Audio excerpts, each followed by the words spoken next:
네, 안녕하세요. 2021년 10월 10일 동서말씀교회 주일 예배는 이렇게 비대면 예배로만 진행하게 되었습니다. 교회 건물의 공사 사정도 있고 여러 일들이 있어서 이제 비대면 예배로 여러분께 찾아뵙게 되어서 송구하기도 하고, 또 한편으로는 좀 마스크를 벗고 여러분들과 함께 이게 소통은 맞을 거야. 혼자 얘기하는 거라고 생각하지는 않습니다. 그래서 이렇게 소통하고 또 다른 방법으로 어느 경로가 되었든지 복음과 함께 할 수 있다라는 시간이 된 것 같아서 항상 반갑고 감사한 마음입니다. 자, 오늘 여러분과 함께 살펴볼 말씀은 이제 신약 성경, 지금 이렇게 얘기하면 되게 섭섭해하실 수 있지만 약간 주변 복음이라고 하죠. 바울의 서신 중에서 이른바 이제 모든 성경은 중요도가 있지만은 약간 그 영적 기능 면에서 서포트해주는 서신들, 그런 위주로 살펴보고 있는데요. 오늘은 빌레몬서를 살펴보는 시간입니다. 빌레몬서는 보시면 위치도 좀 찾기가 어려웠어요. 여기 보시면 그 디도서 다음입니다. 그러니까 디모데 전서, 디도서, 그리고 빌레몬서 다음에 어떤 서신이 이어지냐, 성경의 편집으로 보면 히브리서가 연결돼요. 그리고 분량도 아주 짧습니다. 아마 헬라어로 한 355, 정확하진 않지만 355 단말 정도로 구성된 한 장 정도로, 요즘의 편집본으로 보면 한 장 정도로 구성된 아주 짧은 서신인데, 내용이 짧다고 해서 그 안에 있는 영적 깊이가 또 얇다라고 생각하지 않으셨으면 좋겠어요. 이게 상당히 밀도가 있는 얘기라서 오늘 짧다고 시간이 적게 될 것 같지 않다는 생각을 가지고 봅니다.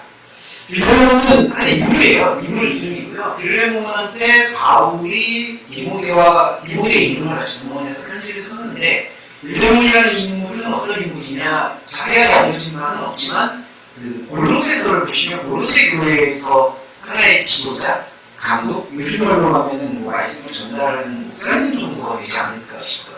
골로새 교회 안에 있는 하나의 지도자에게 편지를 보냈는데, 그 편지의 이 주제가 어떤 주제가 녹여들었냐 하면은, 그때 당시에는 노예 제도가 있었습니다. 그래서 노예가 아마 빌레몬에게도 있었던 것 같아요. 빌레몬한테 노예가 있다는 게 소유의 의미가 적절치 않지만 일단 그렇게 말씀드리면, 그 노예의 관계, 오네시모라고 하죠. 그 오네시모를 자유자의 몸인데 자유자의 몸으로 같은 예배와 말씀 낭비에 참여하게 해달라는 그러한 요청과 권고가 담겨있는 게 이 빌레몬서 시인의 핵심이라고 보입니다.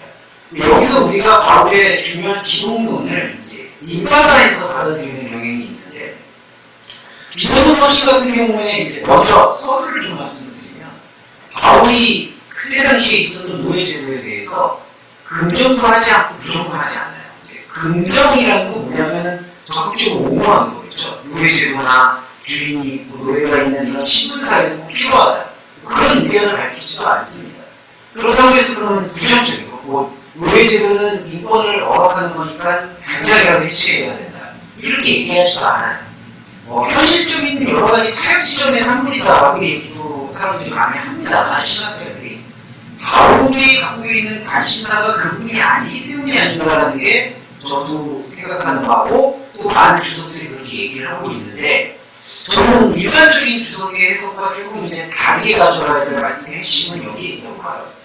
당시에 이제 주석적인 바울 사상이 왜 노예 제도에 대해서 긍정도 안 하고 부정도 안 했냐는 걸 어떻게 해석하냐면, 예수님의 재림이 그때 당시의 기준으로 보면 임박했고, 그리고 이 세상이 곧 없어질 거라는 그 임박한 종말론 사상이 있기 때문에 바울이 지금 현 상황 속에서 여러 가지 사회 제도에 대해서 침묵하거나 아니면은 그거는 그다지 신경 쓸 만한 게 아니다라고 취급했다라고 해석하는 경향이 있어요. 그럼 예수의 재림에 대한 부분을 강조했다고 볼 수가 있는 거죠.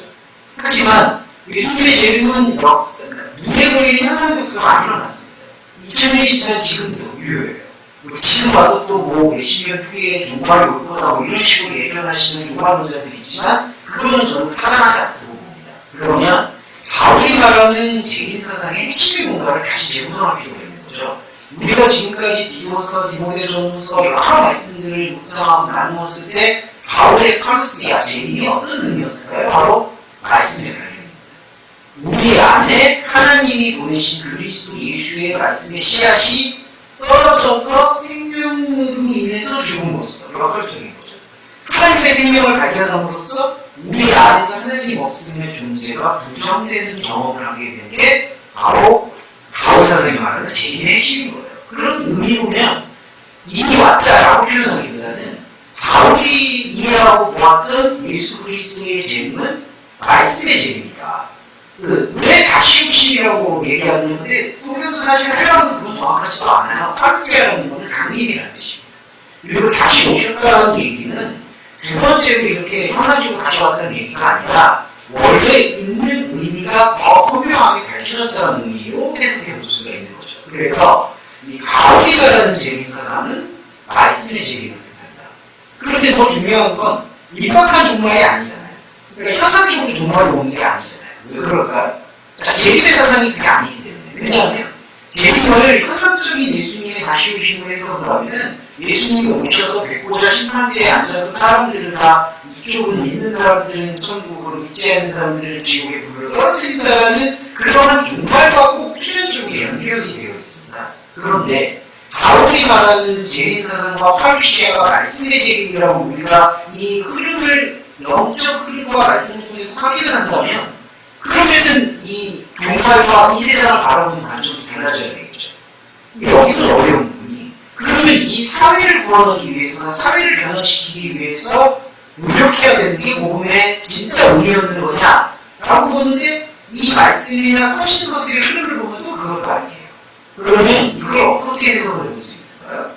이 말씀을 받아들이는 우리가 말씀의 주체로서 살아가기 위해서 우리가 시대와 상황과 여러 가지 여건들이 다른 상황 중에서 우리들한테 주어져 있는 여건과 상황을 최선을 다해서 말씀 주체가 되기 위해서 받아들이고 활용하고 현상적으로 일어나는 현상계의 소란들을 잠재울 수 있는 인간의 모든 지혜를 동원하는 것이 그리스도인의 또 하나의 의무다라는 것이고 설명이 저번부터 좀 어려워서 죄송한데 또 하나 우리가 현상적인 거를 살아가면서 하나님의 말씀을 자꾸 접목시키려고 하잖아요. 하나님이 이렇게 명령하셨습니다. 하나님이 이렇게 살아가라고 하셨습니다. 그 고리를 지어내는 것도 바울의 재림사상과 이 빌레몬서와 같은 영적인 메시지를 받아들이는 중요한 팁이 돼야 돼요. 무슨 얘기냐? 우리는 이 삶에서 하나님께 어떤 영광을 돌리기 위해서 우리들끼리 이 갖고 있는 생각을 하나님의 생각인 것처럼 대입하는 경우가 허다합니다. 그러니까 우리가 삶에서 어떤 교훈을 얻고 싶고 어떤 지혜를 구하고 싶고 어떤 인생의 처세를 구하고 싶을 때 혹은 내 감정적으로 힘들어서 위로받고 싶을 때 말씀을 찾아요. 다 아이러니하지만 그렇게 말씀을 찾게 되는 순한 과정이 악순환이 될 수 있다는 겁니다. 왜냐하면 현상적으로 하나님께 열매를 돌려서 구원을 이룬다라고 하는 것은 이른바 자력이나 수행 구원의 영역이에요. 그런데 예수 그리스도의 십자가 복음 앞에서 자력이나 수행 구원의 영역이 여지가 남아있을 틈이 없습니다. 그러니까 복음과 십자가라는 것은 철저하게 하나님의 은혜인 것이에요. 그러면 하나님의 은혜의 상태에서 우리가 현상적인 어떤 열매를 하나님께 올리고 드린다는 게 유의미하냐? 의미가 없다는 것을 더 가속화시켜야 되는 거죠. 정리해 보면 의미가 없다고 해서 이 세상을 막아낼 수는 없습니다. 하지만 이 세상에서 갖고 있는 어떤 선하다라고 느끼는 인간의 윤리와 양심의 열매를 통해서 하나님께 영광을 돌릴 수 있는 것도 없어요. 그러면 이 중간 단계가 무엇이냐? 바로 하나님의 말씀을 더 잘 듣고 우리 마음속에서 십자가 복음을 실현시키기 위한 시간과 영역을 확보하기 위해서 현상을 살아가는 우리가 우리의 판단과 생각으로 더 선명하게 그리스도 예수로서 말씀을 들을 수 있는 자리를 확보하는 노력과 의무, 그게 필요하다는 거죠. 그러니까 이게 굳이 얘기하면은 교리적인 표현을 하면 성화라는 것인데 이 성화의 개념은 십자가 복음과 연결해서 꼭 생각을 하시는 게 필요하다라는 것을 저는 빌레몬서 전반부에 좀 말씀을 다시 드렸던 것 같아요.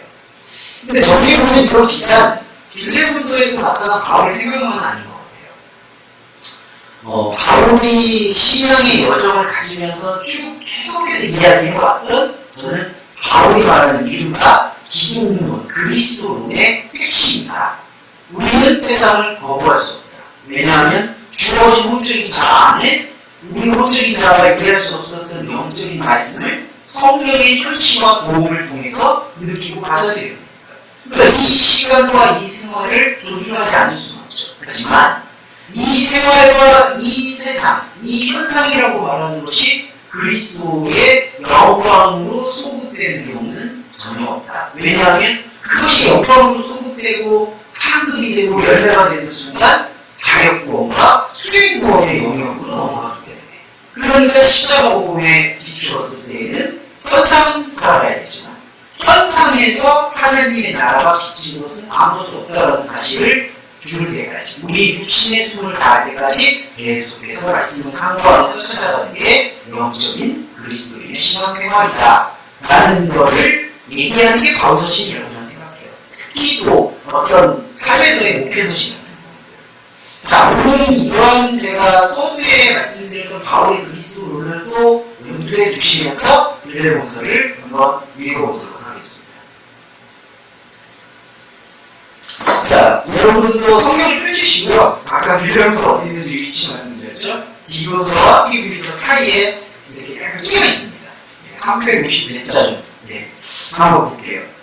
1절에서 이렇게 시작해요. 바울 데스모니스 데스미오스, 죄송합니다. 바울의 데스미오스 그리스도 예수. 그리스도 예수의 갇힌 자라고 말해요. 그리고 뒤에 이제 형제 디모데가 연결돼요. 여기서 우리가 확실하게 조금 연상할 수 있는 부분이, 이게 갇혀있다라고 얘기하니까 옥중서신이다라고 생각하는 경향이 있는데, 물론 맞습니다만 옥중서신이라고만 이해하는 것은 조금 넘어져야 돼요. 왜냐하면 데스미오스 그리스도 예수 그리스도의 갇힌 자라고 표현합니다. 이거는 어떤 상징적이거나 관용적인 표현이 아니라 영적 실제의 표현이에요. 그러니까 그리스도 예수의 묶임을 당한 자라는 거예요. 그러면 묶였다라는 게 이제 어떤 상관관계가 있냐면, 세상으로부터 벗어나서 하나님에게 묶였다라는 그 상관관계를 유념할 필요가 있는 거죠. 누구에게 묶인 걸까요? 그리스도 예수에게 갇히고 결박됐다는 거예요. 그럼 왜 그리스도 예수는 바울을 결박했을까요? 우리를 왜 결박할까요? 이것이 결박되지 않으면, 세상으로부터 분리되어서 그리스도 예수에게 결박되지 않으면, 아까 제가 앞서서 말씀드렸던 인간이 갖고 있는 종교성의 쓴뿌리라고 할 수 있는 수행구원과 뿌리적인 인간의 원죄성, 하나님처럼 되고자 하는 욕망으로 사람의 언어, 생각, 사상, 훈련, 활동, 행함, 그 모든 것들을 쏟아붓지 마련이라는 거예요. 그러니까 그것으로부터 유일하게 자유로워지는 일은 하나님의 말씀이신 그리스도 예수로 묶이는 수밖에 없다는 거예요. 이거는 바울의 정체성만이 아니라 우리의 정체성과 동일하게 적용된다, 이렇게 생각하시면 되겠고, 그게 1장 1절의 핵심입니다. 바울의 데스미오스 그리스도 예수의 묶인 자, 우리도 똑같아요. 그리고 이제 1장 2절과 1장 2절에서 이제 빌레몬에게 이제 편지를 하는, 형제 빌레몬에게 편지를 하는 여러 설명이 나옵니다. 뭐 사랑하는 자의 아프리아, 그 다음에 군사의 아키포, 동료 군사라고 얘기를 해요. 그 휘스트라 티토의 해몬, 그 다음에 아키포. 그래서 이거를 뭐 군인이 아니었냐라고 유추하는데 그게 아니라 무기라고 해서 바울과 디모데의 동료 군사. 그럼 이거는 계속해서 신앙의 전투적인 활동을 하고 있다는 뜻으로 보시면 되겠죠. 그래서 사랑하는 아키와 그리고 군사 아키포와 더불어서 이 표현이 나옵니다. 카트 올콘스 에클레스티아, 너의 집인 교회. 그러니까 이 너의 집이라고 얘기했을 때 당신의 집은 여기 빌레몬이고요. 빌레몬의 집에 교회가 있다는 뜻이에요. 그럼 이거는 그냥 액면 그대로 해석을 해도 가정교회를 떠올릴 수가 있습니다. 지난번에도 계속 말씀을 드렸지만 바울이 소아시아의 교회를 세울 때 교회의 규모가 결코 크지 않아요. 그러니까 베드로를 위치한 예루살렘 계열의 교회들과 비교해봐도 교회라고 우리가 요즘 우리의 안목으로 봤을 때 교회라고 얘기하기에 좀 초라한 면들이 많죠. 그런데 바울은 그게 초라하냐 크냐라는 여부를 떠나서 그게 교회라고 얘기해요. 그러니까 집이 곧 교회다라는 이 개념인데, 이거는 비단 그냥 집에 모여서 가정교회를 유지했다라는 것을 미화시키거나 확인해주는 것만이 아니라 에클레시아는 곧 노이코스다라는 것을 등한시하는 거예요. 동일시하는 거예요. 그러면 에클레시아 교회는 곧 집이라는 건 뭐죠? 이때 집이 뭐죠? 말씀의 집이에요. 그러니까 이 말씀의 집에 그러면은 구성원은 누구죠? 그리스도와 나예요. 그리고 여러분이에요. 그러니까 이 교회라는 구성인자는 사람들의 모임과 직제와 목사 직제, 신부님 직제, 시스템이 있는 게 교회가 아니라는 거예요. 이렇게 이해해 주셔야 돼요. 시스템이 갖춰진 교회라는 것이 교회의 우선순위가 아니라 진짜 에클레시아의 우선순위는 그리스도와 내가 말씀을 나누는 그 상태, 말씀에 치유되어져 있는 게 바로 교회 곧 집이다라고 생각하시면 되겠습니다. 이거는 계속해서 연상되는 부분이지만 계속 확인을 해서 우리가 한번 심어야 돼요. 그러면 시스템과 체계로서의 교회는 뭡니까라는 질문은 오히려 시스템과 체계로서의 교회는 교회라고 부르기 우선순위를 두지 말고 교회들의 모임이라고 하셔야 된다는 거죠. 네. 그러니까 이게 되게 유형교회나 무형교회나 이렇게 나누는데 그렇게 나누시는 게 순서가 아니라 교회는 솔직히 개념이 하나예요. 그리스도와 말씀을 나누는 한 존재예요.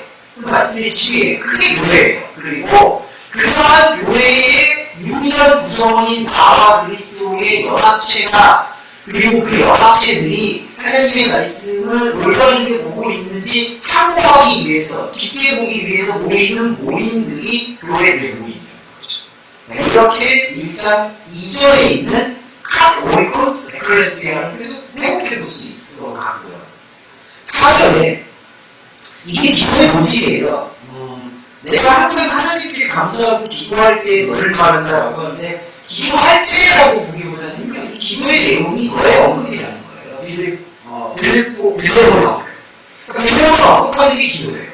그럼 빌레몬을 언급한다는 건 무슨 뜻일까요? 결국 빌레몬 안에 있는 그리스도의 생각을 언급한다는 뜻이고, 그거는 빌레몬이 어떻게 생각하는지 바울이 염려하고 걱정하는 게 우선이 아니라 빌레몬이 언급하고 있는 그리스도를 바울도 똑같이 언급하고 있는 거예요. 언급이 뭘까요? 어떤 대상한테 이렇게 이야기하는 그런 게 아니라 바울이 바울 안에 들어오신 그리스도를 받아들이고 수용하면서 바울 자신의 혼적인 자, 곧 우리 자신의 혼적인 자가 그걸 이해하고 깨달아가는 과정이 바로 언급입니다.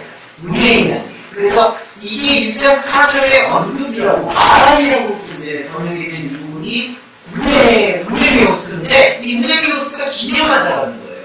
기념하다라는 것은 문을 열고 마음을 열고 받아들여서 생각하고 확장시키다라는 포괄적 의미가 있습니다.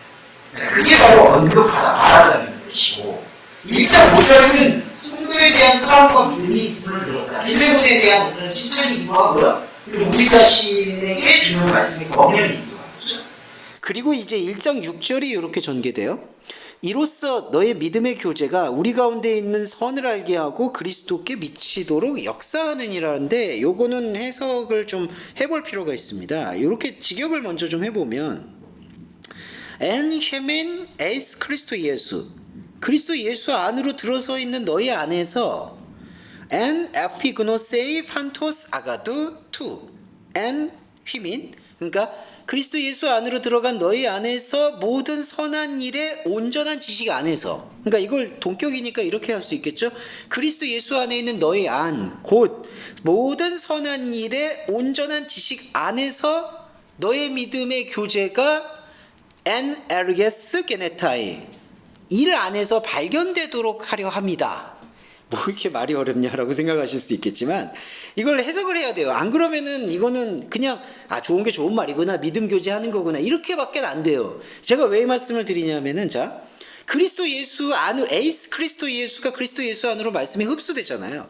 말씀이 흡수가 될 때 그때 흡수가 되어지고 있는 우리는 뭘 하고 있는 거냐?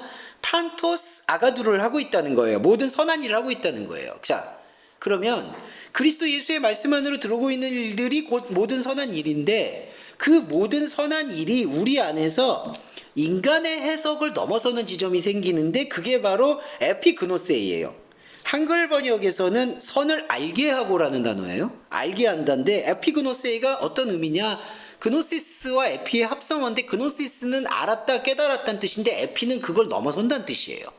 넘어서거나 더딥히거나. 그래서 이 에피그노시스를 합성어를 해석을 해보면 넘어서 있는 지식이란 뜻이 있어요. 그럼 무슨 뜻일까요 이게? 자 예수 그리스도의 말씀을 들었어요. 그러면 우리 안에 모든 선한 일이 생겨요. 그런데 이 모든 선한 일은 하나님 영역의 선한 일이죠.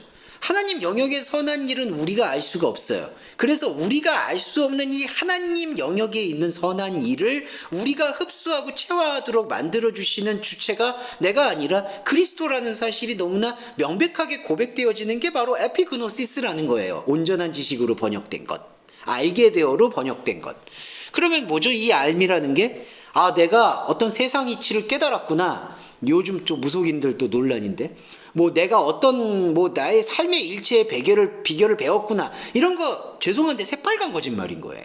왜 그럴까요? 이 에피그노시스라는 거는 모든 선한 일을 깨달은 건데 이 모든 선한 일이 하나님 영역의 선한 일이잖아요. 그게 우리 영역에서 적용될 지점이 하나도 없는 거죠.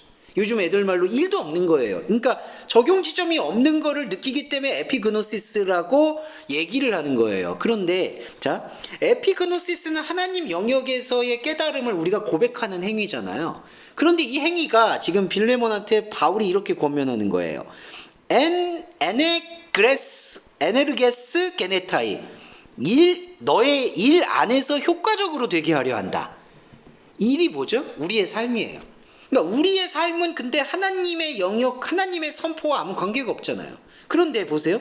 에네르게스 게네타이, 온전한 지식, 하나님 영역 안에서 선포되어진 이 지식이 빌레몬 당신의 일 안에, 삶 안에서 나타났다라고 얘기를 합니다. 그러면 여기서 정확한 규명이 필요하죠. 삶에서 나타났다니까 또 삶에서 얻게 되는 선한 성품, 놀라운 사업적 성공, 그 다음에 마음의 힐링 이런 걸 얘기하나요? 아니죠. 왜냐하면 선한 일이라고 선포된 하나님의 말씀 자체가 우리 깨달음이나 우리 처세술과는 관계가 없이 넘어서 있으니까 에피그노시스니까 그 에피그노시스와 인간의 처세와 성공과는 아무 상관이 없다는 거예요. 그러면 에네르게스는 뭘까요? 일 안에서 이게 효력이 있는 게 뭘까요? 이게 신비 중에 신비라는 거예요. 그러니까 쉽게 말씀드리면 우리 삶에 아무 도움이 안 되는 복음이 우리 삶에서 계속해서 이른바 일정하고도 확장력 있는 효력을 발휘한다는 겁니다. 이게 복음의 비밀이죠. 2000년이 지난 지금까지 복음이 이렇게 이어져 내려올 수 있는 게 신비 중의 신비는 인간이 갖고 있는 삶의 감정에, 일에, 사업에, 진학에, 여러 가지 어떤 질병 관리에 아무 도움이나 아무 상관성이 없다라고 끊임없이 선포하는 에피그노시스가 있음에도 불구하고 계속해서 지속될 수 있다는 거죠. 그러니까 바울이 동상이몽일지도 몰라요. 골로새 교회의 지도자인 빌레몬은 그렇게 생각 안 했을 수도 있어요. 하지만 바울이 빌레몬에게 권면하는 핵심은 이 에피그노시스, 지식을 넘어서 있는 지식이 너의 삶에 여전히 유효하다라는 게 바로 이 7절에 말하는 믿음의 교제의 지속력이라는 겁니다. 자, 여기까지가 이제 해석의 좀 지점이었는데 제가 아까 말씀드렸듯이 빌레몬서 오래 간다라고 말씀을 드렸는데 아직 시간이 좀 있네요. 좀 계속해서 지속해 보겠습니다. 자, 7절 볼게요. 형제여, 성도들의 마음이 너로 말미암아 평안함을 얻었다라고 얘기해요. 이 성도들은 그 골로새 교회 안에 있는 빌립보가 운영하고 함께하고 있는 그 에클레시아들을 얘기할 수도 있겠죠. 1차적으로 그렇고 2차적으로는 성도들은 빌립보 자신이에요. 그래서 빌립보 자신, 자꾸 빌립보라고 해서 죄송합니다. 빌레몬 자신이에요. 빌레몬 자신의 마음이 성도들의 마음이라고 이제 은유적으로 표현이 된 거고, 내가 너의 사랑으로 많은 기쁨과 위로를 얻었다라고 얘기를 해요. 근데 좀 상투적 표현입니다. 바울이 빌레몬하고 그렇게 면식이 오래된 것 같진 않아 보이거든요. 그러니까 교제가 깊어 보이지 않는데 이거는 좀 상투적 표현으로 보시면 되겠고, 8절에 이러므로 내가 이제 진짜 본론이 좀 나오는 것 같아요. 이러므로 내가 그리스도 안에서 많은 담력을 가졌다. 이 부분 해석해 볼까요? 그 디오폴렌 앤 크리스토 파렐레시안 에콘 그 다음에 에피타세인 소이. 그러니 이러므로 내가 너에게 그리스도 안에서 많은 담력을 가지도록 행했다. 이 정도 이제 이렇게 적용을 해볼 수가 있는데, 이 담력이라는 게 조금 말씀드리고 싶은 게 이게 파스레마예요. 합성어인데, 그러니까 모든 말씀이에요. 모든 말. 그러니까 파렐레시아, 담력이라고 번역되어 있는 부분이. 그럼 그리스도 안에서 너에게 갖고 있는 이 많은 담력이라는 게 뭘까요? 모든 말인데, 모든 말은 1장 7절에 죄송합니다. 1장 6절의 에피그노시스하고 연결이 돼요. 그러니까 모든 말은 담력이라는 게 이제 뭐 담력과 담대함 이게 아니라 모든 말을 얻었다라는 건데 이 모든 말은 그리스도의 말이에요.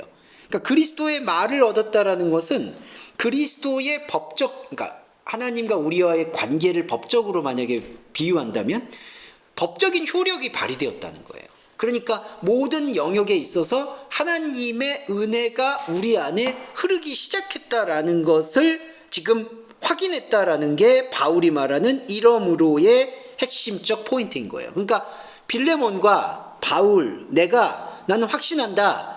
영적 효력, 그리스도의 말씀 효력이 흐르고 있다라는 것. 그런데 중요한 건 1장 6절하고 접목시켜서 보면은 이 말씀이 효력이 있고 흐른다라고 얘기하잖아요. 그러면은 인간이 갖고 있는 인간의 육안의 현상적 가치관은 뭘까요? 이 효력이 쓰임새가 있어야 되는 거예요. 현상적으로. 그런데 그 현상적으로 쓰임새를 갖는 순간 이게 자력구원과 수행구원, 곧 아고라의 원리, 시장의 원리가 돼버리는 거예요. 그래서 예수님이 그걸 단호히 거부하세요. 그러면 세상이나 현상으로 입증되거나 거래되지 않는 게 어떻게 법적 효력이 있다라고 우리가 실증하고 확인해 나가면서 신앙생활할 수 있을까요? 말씀이 말씀을 얘기하는 것밖에 없는 거예요. 그러니까 우리 안에 흘러들어와서 우리 안에 구원을 선포한 것도 말씀이고, 그러면 우리 안에 구원이 무엇이냐고 답해주는 것도 말씀이에요. 이게 여러분 뭐 관주성경처럼 뭐 여기 말씀 찾으면 저기 말씀 이거 아니라요. 이건 로고스 원리예요. 그러니까 말씀은 말씀이 우리를 입증시켜주고 말씀이 말씀을 증거하는 거예요.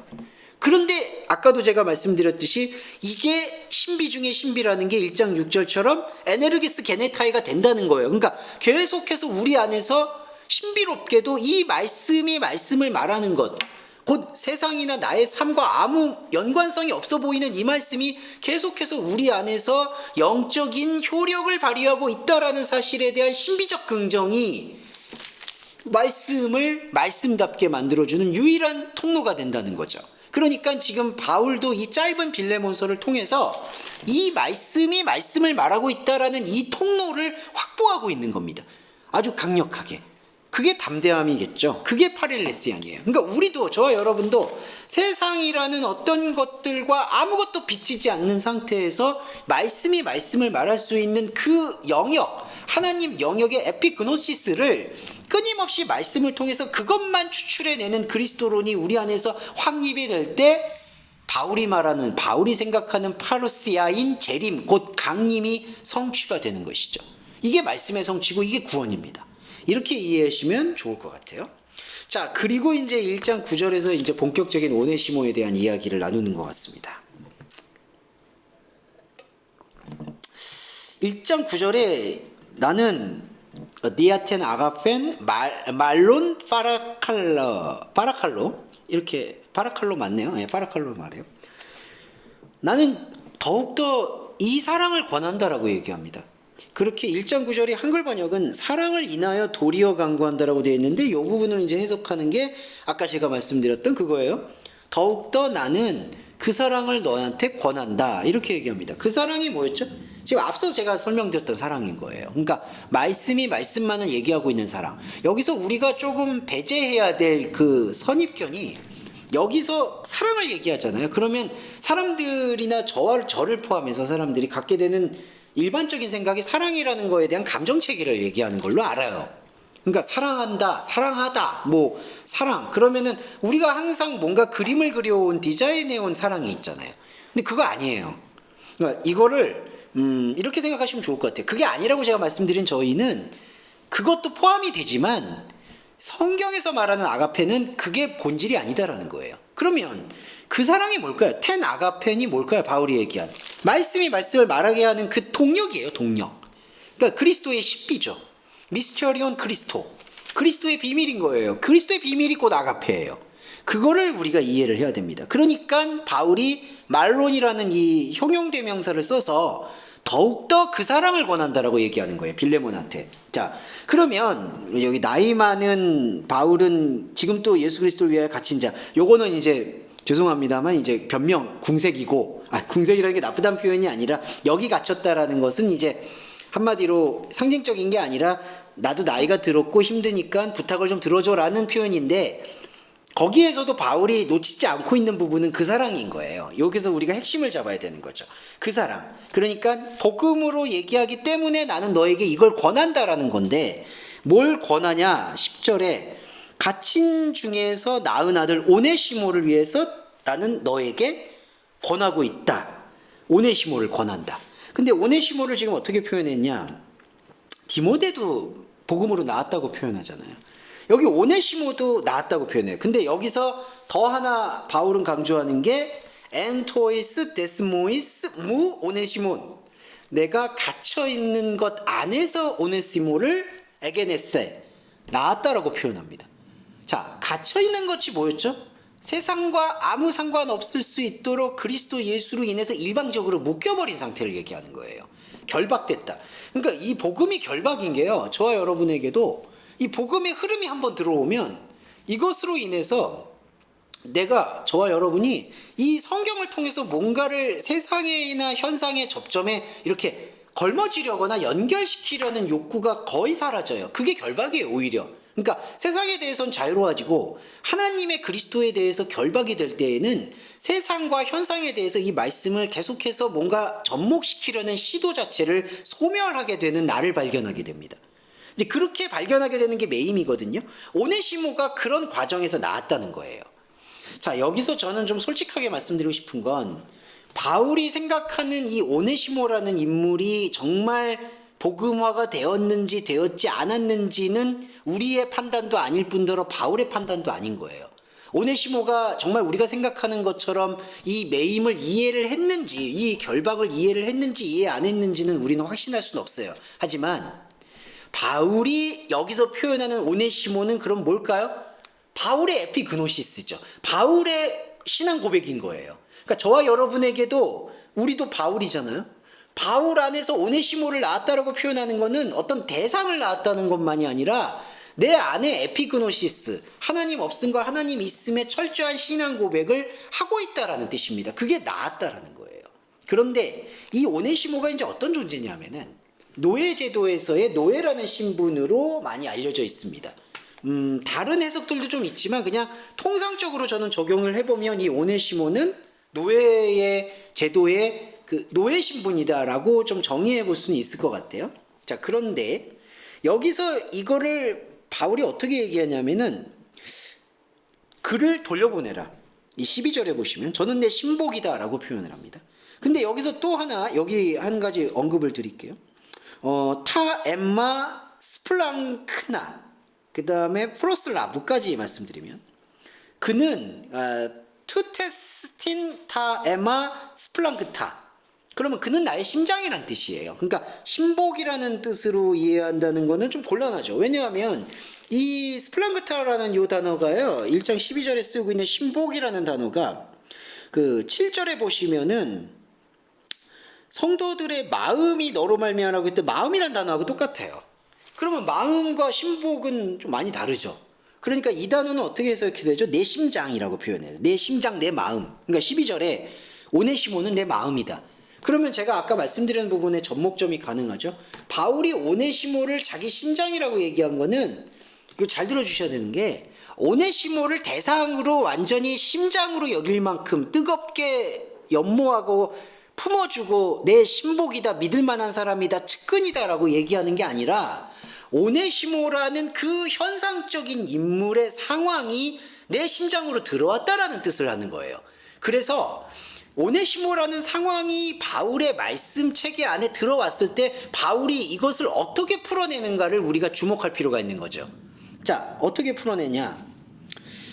자, 14절에 13절에 저를 내게 머물러 두어 내 복음을 위하여 갇힌 중에서 내 대신 나를 섬기게 하고자 하나 너의 승낙이 없이는 내가 아무것도 하기를 원치 않으니 나는 선한 일이 억지같이 되지 않고 자의로 되게 하려 합니다 라고 얘기를 합니다. 여기 14절에 자의적이다 라고 얘기하는 게 알라카타 에코시온인데 자, 여기서 자의적이라는 게 이게 반대 개념이 나와요. 이제 아난극해안이 나오는 게 억지라는 거예요. 너의 선한 일이. 근데 빌레몬의 선한 일이 뭐였냐? 아까 에피그노시스잖아요. 에피그노시스는 기억해 주세요. 그러니까 인간의 깨달음을 넘어선 깨달음. 그 에피그노시스가 선한 일이에요. 선한 일은 억지가 되지 않는다라고 했을 때 이 억지는 해석이 필요한 게 억지는 억압인데 이 억압은 어떤 억압이냐면은 스스로를 괴롭게 하는 억압이에요.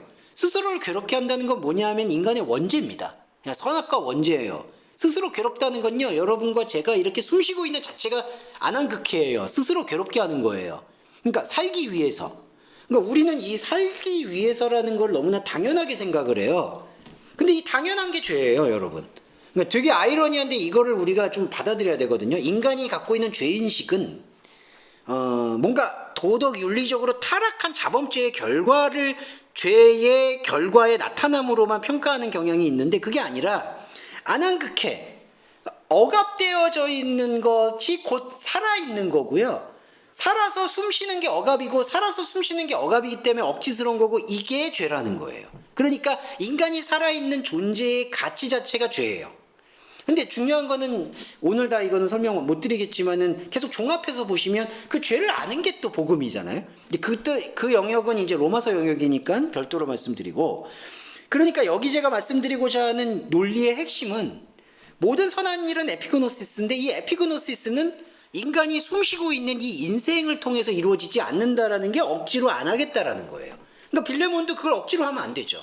그러니까 이 14절의 핵심은 노예를 풀어줬으면 좋겠어. 빌레몬 당신이 소유하고 있었던 당시 노예제를 빌리면 당신이 소유하고 있었던 그 노예 오네시모의 신분을 풀어줬으면 좋겠어. 하지만 억지로는 하지 말고 자의로해. 이런 뉘앙스로 들리지만 바울이 말하고자 하는 본질적 핵심은 그런 인간적 호소가 아니라 빌레몬아 골로새 교회에서 교회론의 의미를 깨달았고 에피그노시스의 의미를 깨달았다면 이거를 노예를 풀어주는 일을 억지로 하지 말고가 오히려 자의고, 그러니까 너의 어떤 종교성으로 하지 말고 자의라는 게 아까 말씀드린 에코시온인데 이게 자연스럽게 하라는 뜻이에요. 그런데 이 자연스러움의 에코시온이 어디하고 커넥팅 연결이 돼 있을까요?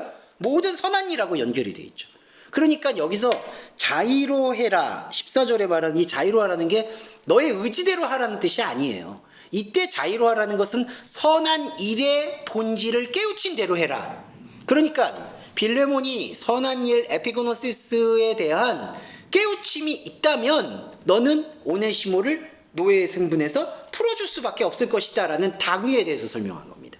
그러면 자, 좀 더 깊이 들어갈게요. 당위적으로 왜 오네시모의 노예 신분을 풀어줘야 되는 걸까요? 자, 여기서 이제 중요한 게 15절에 저가 잠시 떠나게 된 것은 이를 인하여 저를 영원히 두게 함이니, 여기서 잠시 떠난다는 거는 노예 신분에서 풀려난다는 얘기를 상징해요. 당시의 노예제도 자체가 노예가 주인이 말하는 명명하고 있는 범위를 떠날 수가 없으니까. 근데 여기서 15절에서 바울이 이러잖아요. 오네시모를 풀어줘라. 그게 잠시 떠나게 되는 거예요. 근데 이거를 반대로 얘기하죠. 15절에 이를 인하여 저를 영원히 두게 하려 한다. 플러스 호란 히나 아이온, 그 다음에 아우톤 아페케스, 그를 영원히 빌레몬 너가 받아들일 수 있도록 하기 위함이다. 오네시모를 빌레몬이 받아들인다. 이게 무슨 뜻이죠? 오네시모의 복음을 빌레몬도 이해한다는 거예요. 그러니까 자, 여기서는 세 인물이 나와요. 바울, 디모데는 뺄게요. 바울, 빌레몬, 오네시모.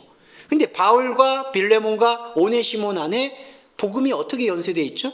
바울 안에는 빌레몬이라는 복음이 있고 빌레몬 안에는 오네시모라는 복음이 있고 오네시모에게는 또 누가 있을까? 이제 바울하고 동역을 하거나 말씀을 들으면 바울의 복음이 있는 거예요.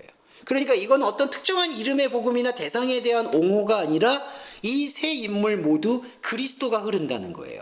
그리스도가 흐르는 그 말씀 세계 앞에서는 인종도 학력도 신분도 계급도 빈부차도 없다는 얘기예요.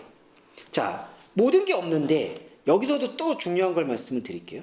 자, 차별이 없다, 모든 편견이 없다, 모든 혐오가 없다라는 것을 우리는 유토피아와 연결지어서 생각하면 안 되는 거예요. 이게 좀 어렵지만 잘 받아들여 주시면 좋겠는데, 자, 바울이 빌레몬 당신은 노예를 풀어줘라는 게 노예제도를 폐지하라는 얘기가 아닌 거예요. 되게 아이러니하지만 그때 당시에 바울은 노예제도가 있고 없고의 문제가 복음의 상관성과 연관짓지 않아야 한다라고 얘기를 하는 겁니다. 그런데 노예 제도를 노예 오네시모의 노예를 풀어놓으라는 그 의미는 뭐냐하면 그 오네시모의 상황에서 빌레몬이 오네시모의 그 신분을 잠시 풀어주면 복음을 나누는데 더 효과적이기 때문에 권면하는 것뿐이에요. 그러니까 오네시모를 노예 상태에서 풀어주라는 게 노예가 잘못됐으니까 그걸 풀어줘야 돼라는 게 아니라 노예의 생활이 오네시모의 복음을 전파하는데 방해가 되고 그 오네시모가 복음을 전파하는데 방해가 되는 게 결국 빌레몬한테 방해가 되니까 잠정적으로 이거를 아니면 잠정적이거나 한시적으로 노예를 풀어주라는 거예요. 그러니까 노예 제도를 반대하는 게 아니라. 자, 이 얘기가 되게 미묘하지만 중요한 게 복음을 듣는 사람들 앞에서는 모든 게 차별이 없죠. 그러니까 모든 게 차별이 없어요. 근데 우리가 생각하는 우리의 유토피아는 지금 이런 어떤 현상적인 억압과 안 좋은 일과 부당한 일이 있으니까 복음을 끌고 와서 이 현상적으로 부당하고 안 좋은 일들을 완전히 복음의 힘으로 종식시키고 하나님 나라를 이 현상계 위에 세우는 것을 유토피아라고 생각한다는 거죠. 근데 여러분 헬라어의 유토포스는 없는 땅이란 뜻입니다. 그 뭐죠? 인간이 현상적으로 구상하고 있었던 그런 모든 부당한 것들이 없어지는 그 욕구가 제가 지금 앞에서 말씀드린 것처럼 욕구라는 거예요. 그게 죄예요. 왜냐하면 숨을 쉬는 게 죄니까. 아까 억지라고 얘기하는 안한극회의 그 억지의 논리가 곧 죄니까. 그러니까 인간이 현상적으로 하나님을 받아들여서 하나님의 이름을 빙자해서 유토피아를 세우는 게 죄라는 거예요. 그러니까 그 얘기가 아닌 거죠.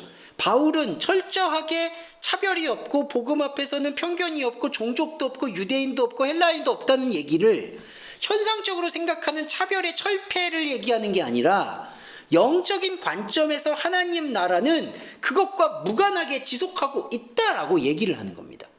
자, 말씀은 되게 복잡하게 말씀드려서 죄송하지만 저만 복잡할 거예요. 아마 들으시는 건 하나도 안 복잡하실 거예요. 자, 무슨 얘기냐? 자, 앞으로 돌아와 볼게요.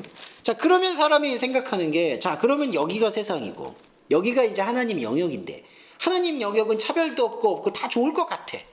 그래서 세상을 등지고 싶어. 근데 지금 아까도 말씀드렸지만은 빌레몬서 1장 6절에서 믿음의 교제, 빌레몬아 너의 믿음의 교제 말씀의 나눔이 그 에피그노시스로 인해서 이 현상에서 계속해서 지속되도록 해라. 이렇게 권면한 거잖아요. 우리도 이 권면을 들어야 되잖아요. 그러면 이게 뭘까요? 오네시모가 노예에서 풀려나도록 권면하는 이유는 이 현상계에서 현상계와는 상관이 없지만 이 현상계를 살고 있는 우리가 하나님의 말씀을 더 선명하게 들을 수 있는 길은 오네시모의 현재 상태로는 부적당하기 때문에 그걸 권면하는 거예요. 그러면 바울이 말하는 권면의 진짜 핵심은 현상계에서 오네시모가 노예니까 불쌍해 풀어줘가 아니라 현상세계에서 오네시모가 노예였든 아니든 상관없이 오네시모, 빌레몬, 바울 우리 모두는 그리스도 예수의 빚진 자다. 그렇기 때문에 우리는 현상을 살아가면서도 현상과 아무 상관이 없는 이 복음을 지속시키고 확장시키고 영적인 영향력을 확산하기 위해서 발버둥 쳐야 된다라는 영적 권면을 하고 있다는 것이죠. 그러니까 여러분 실제로 빌레몬이 오네시모의 노예 활동을 풀어줬는지 풀어주지 않았는지는 정확하지 않아요. 하지만 바울이 여기서 권면하는 핵심은 이 현상적인 제도나 현상적인 어떤 그 부당한 것을 철폐하는 데 집중하지 않음으로써 오히려 진짜 보이지 않는 세계가 무엇인지를 확연하게 보여준다라는 겁니다. 그러면 마지막으로 말씀드리면 그럼 이 노예제도 어떻게 해요? 계속 생각해야죠. 생각은 하되 그런데 그리스도인에게도 마찬가지입니다. 그럼 그리스도인은 정치에 대해서 아무 말하지 말고 뭐 문화, 산업 아무 말하지 말고 그냥 여기만 바라봐야 돼요? 그게 아닌 거예요. 뭐냐? 이게 분리해야 된다는 거예요. 현상에서 살고 있는 우리는 현상대로 생각을 하고 현상대로 적용을 하고 현상대로 인사이트를 가지고 지혜를 가지고 나누어 가면서 합의와 토론과 숙고의 과정을 거쳐서 최선의 답을 찾아가도록 노력할 수 있어야 돼요. 그런데 이 노력하는 과정이 하나님의 열매라든지 이 노력하는 과정에서 하나님의 지혜를 끌어내려 오는 행동을 멈추라는 얘기입니다. 그걸 멈출 때 현상은 우리 인간의 이성과 그러면 지혜대로 가는 그리스도의 거예요. 정체성은 어떻게 생각해야 될까요? 현상은 인간의 지혜를 모아서 살아가는 거고요. 현상의 그리스도인의 지혜의 접목점은 그 현상을 현상 그대로 살되 그 현상 안에서 현상이나 세상과 아무 접목점이나 상관이나 유익이 없다라고 여겨지고 있는 끊임없는 인간의 그 억지로 살려고 하는 유혹과는 관계없는 그리스도의 복음을 유지하고 지속시키고 확장시키는 것에 대한 생명 의무를 품는 게 바로 그리스도인의 정체성이라는 겁니다. 자, 이 후반부 구절은 여러분이 다 읽어보시면 이제 인사말의 마무리가 될 것 같고요. 정리를 해보면 이렇게 결론을 내려볼 수는 있을 것 같아요. 해피엔딩이 저는 아니라고 생각해요. 지금 바울이 빌레몬한테 노예 오네시모를 좀 노예에서 잠깐 풀어줬으면 좋겠다라고 권면을 했는데 사실은 여기서 빌레몬의 어떤 답변이 없기 때문에 우리가 정말 빌레몬이 오네시모에게 노예 제도를 해방시켜 줬는지 아닌지는 확인할 길이 없습니다. 그리고 또 이런 부조리에 대해서 빌레몬은 또 잘못된 생각을 가질 수도 있고 바울하고 사상도 다를 수도 있어요. 하지만 중요한 것은 여기서 말하고 있는 그 바울, 빌레몬, 오네시모의 관계에서 복음의 뿌리에 있어서는 현상적으로 우리가 판단하고 평가하는 것과는 전혀 무관한 생명의 흐름이 존재하고 있다. 그 생명의 흐름이 그런데 2000년이 지난 지금에도 세상과 아무 접점이 없어도 지금도 놀랍게 저와 여러분 안에 흐르고 있다라는 그 복음의 신비는 부정할 수 없다라고 생각해 보겠습니다. 자, 오늘은 여기서 이렇게 마무리를 해볼까 해요. 각자 기도하시고 빌레몬서의 말씀을 상고하시면 좋을 것 같습니다. 감사합니다.